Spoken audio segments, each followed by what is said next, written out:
কিন্তু এই সরকার যদি ব্যর্থ হয়ে যায় তাহলে আমরা কি আর কোনো পথ থাকবো না? নিশ্চয়ই আমরা সেই পথের সন্ধান করব, কিন্তু সরকারকে ব্যর্থ করার চাইতে সফল করার চেষ্টাটাই আমাদের দলের দিক থেকে আমরা মনে করি যে আমাদের এখনো চেষ্টা করা উচিত। কারণ এই সরকারের ব্যর্থ হলে আমরা রাজনৈতিক দলগুলো কিংবা সমগ্র অভ্যুত্থান অটোমেটিক্যালি কিন্তু সফল হয়ে যাবে না। এই ব্যর্থতার সাথে আমাদেরও ব্যর্থতা যুক্ত হয়ে যেতে পারে। কিন্তু এই সরকার যদি ব্যর্থ হয়ে যায় তাহলে আমরা কি আর কোনো পথ থাকবো না? নিশ্চয়ই আমরা সেই পথের সন্ধান করব, কিন্তু সরকারকে ব্যর্থ করার চাইতে সফল করার চেষ্টাটাই আমাদের দলের দিক থেকে আমরা মনে করি যে আমাদের এখনো চেষ্টা করা উচিত। সরকারের নানান রকম সীমাবদ্ধতা আছে, সেই সীমাবদ্ধতা বাজারে গেলে মানুষ টের পায়, জানমালের নিরাপত্তার দিক থেকে টের পায়, কিংবা ট্রাফিক জ্যামের টের পায়।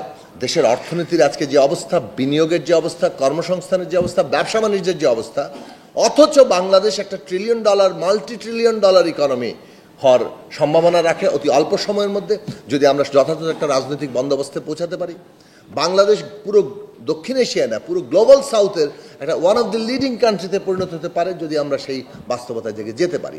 তাহলে আমাদের কাজ সেই জায়গাটাতে করা, সরকারকে সফল করার জন্য রাজনৈতিক দলগুলোর সমালোচনা সহই আমাদের সেই জায়গাতে করা। সরকার অনেকগুলো জায়গায় ব্যর্থ, পলিটিক্যাল পার্টিকে তারা এখন পর্যন্ত যেভাবে যুক্ত করা দরকার ছিল ওইটার পেছনেও হয়তো কোনো একটি পক্ষের তাদের নিজেদের রাজনীতি বিকাশ ঘটানোটার লক্ষ্যটা প্রধান ছিল।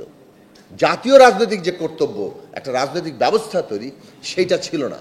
ফলে সেই সমালোচনা আমরা নিশ্চয়ই করব এবং আমাদের সেই সমালোচনার জায়গাটা আমরা কন্টিনিউয়াসলি করেও যাচ্ছি।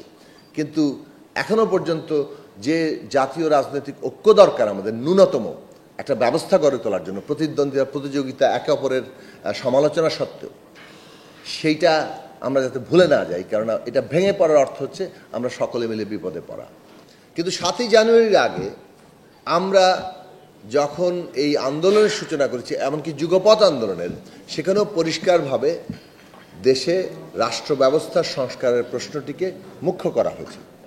শেখ হাসিনার পতন এবং শাসন ব্যবস্থার বদল, রাষ্ট্র ব্যবস্থা মেরামত করার জন্য 31 দফা, এটা ভুলে গেলে হবে না। এখন ছাত্রদের উপর কারো আচরণে আপনি বিরক্ত হতে পারেন, কোনো একটা ঘটনায় আপনি দারুণভাবে ক্ষুব্ধ হতে পারেন, কিন্তু এর মানে এই নয় যে আমি আসলে এই ঘটনা কিংবা বিরক্তি থেকে আমার পলিটিক্যাল গোল থেকে সরে যাব। আমার মনে হয় যে আমাদের এই জায়গাটাতে আমি খুব গুরুত্বের সাথে জায়গাতে দাঁড়ানোর চেষ্টা করবো যে আমাদের একটা গুরুত্বপূর্ণ দায়িত্ব হচ্ছে যে একটা রাজনৈতিক ব্যবস্থা নির্মাণ করা। যদি আপনারা মনে করেন যে আমাদের তো ভালোই রাজনৈতিক ব্যবস্থা ছিল, খালি শেখ হাসিনা একটু সমস্যা করে ফেলেছে, 53 বছরে একটা গ্রহণযোগ্য নির্বাচন করা যায় নাই, এই সত্য ভুলে যান না।